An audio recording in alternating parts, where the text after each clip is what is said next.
What's up guys, we're back on the Motorized bike project. Now if you haven't watched the first video, make sure you go back on my page, check out the first video we did on this bike, kind of talk about the gist of it. But to give a quick rundown, we're going to be building a motorized bicycle in the style of a board track racer from like the early 1900s. So in this episode we're going to be doing the actual frame modifications. So obviously this is just a bike, this is a girl's bike, but we need to turn it into like a motorcycle frame. So I've ordered up some steel tubing. Talked to my buddy at work, asked him what size to use, what his bender is able to do.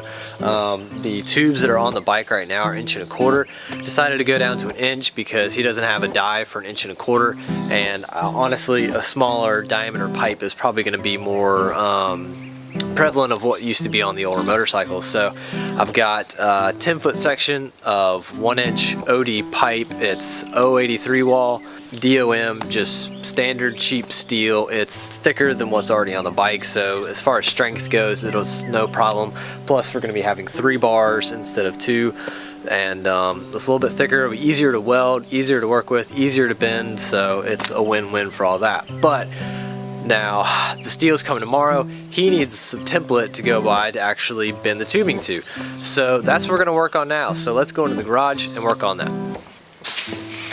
Alright, so now we're back in the garage and we're going to start actually mapping out what this frame is going to look like and the bends that are going to have to be made. So what I'm going to do is hold the bike up here against the wall as close as I can. I'm going to prop it up a little bit so it sits almost vertically, and then takes cardboard and some masking tape, and we're going to make a wall I can draw on essentially.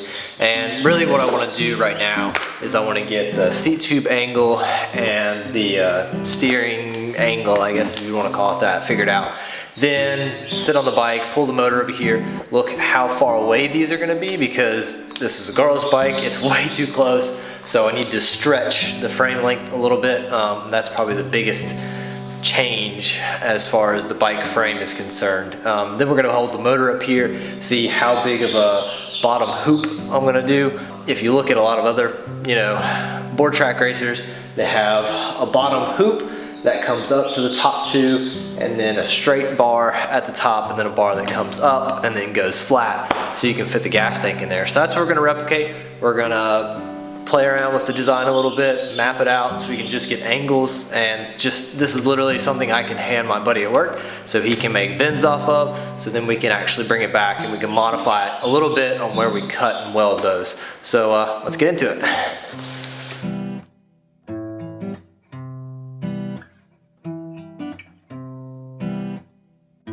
Okay, now that I have my drawing wall back behind here, I can lean this up, step back, copy my lines that I have, and start to move things around and see what this frame's gonna look like.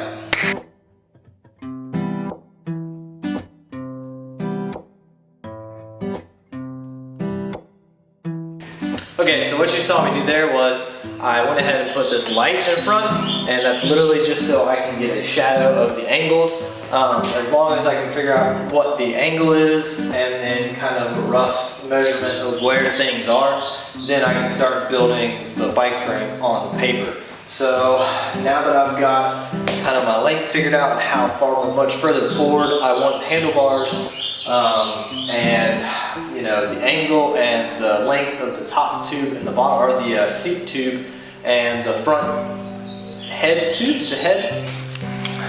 So from here what I can do is I can start measuring out, see distances and heights and things like that, and what I'm going to do is literally hold the motor up to it, just kind of see what it looks like, draw some lines, so I can kind of figure out where the tubes are going to go and where the motor is going to live, and see if I have enough room for a gas tank, and just make sure that it looks like a board track racer frame will be. And then from there we can we can start bending some tube. So here we go. Okay, so I'm just a touch further along the process, and what I've done is I've already figured out my top 2 tubes. Now I thought these were a really good place to start from because they're already somewhat predetermined. This bottom tube pretty much needs to be parallel as far as looks wise, I think. So I found where exactly that's gonna meet, because I gave room for my bottom tube on the head, my top tube on the head, and then I kind of saw where it would meet. In my opinion, I would want this going directly from the seat tube to the head tube, but I don't have enough space kind of where they're located as opposed to each other. Now I could raise or lower one or the other, but I really don't want to do that because I feel like it's going to mess up the geometry, because honestly I don't know enough about bike frame geometry to go screwing with stuff like that. So what I found was that this bottom gas tank tube is actually going to intersect the bottom tube right about where it meets the head stem, which I'm okay with. It's going to be kind of a complicated cut and weld, but I think it'll be all right. It'll look fine. I've seen original motorcycles that do that. Then from there, I went ahead and drew where my top tube was going to be, just to give myself an idea of what this gas tank is actually going to look like. I'm going to take these, make them actual tubes, figure out what my bend's going to be here, and you can see I've got the motor actually mocked up so I can actually start doing the bottom tube.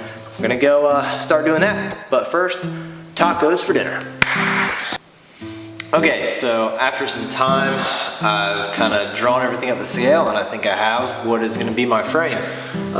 So the biggest thing was having the motor, seeing what size it is, seeing how much space I want to have between stuff.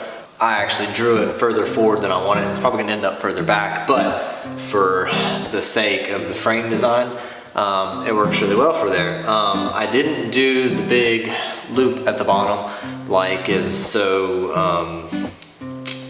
often seen in older frames like that, and that's just simply because if this motor sits any lower, it's just not going to look right in the frame. There's going to be way too much space up here for no apparent reason at all, and I don't see the point of doing something that they wouldn't have done for any reason at all. I mean, yeah, you have the motor lower and the frames can be better, but you know, I'm not going to worry about it too much. And then I did draw the tires kind of where they're going to be, just for my perspective, so I can see what's going on. But yeah, this gives me my 3 bends. You got one here, very small one here, and then the main bend here at the bottom. So I'm going to kind of figure out what radius these are and kind of write it down for him as reference, but I'm going to give this whole sheet to him so he'll literally bend the tube.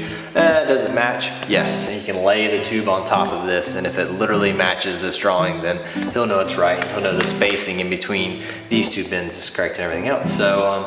So hopefully the next scene will be me with a handful of tubes, and we'll start actually cutting the original bars in the frame and tacking these in. So we'll see you then.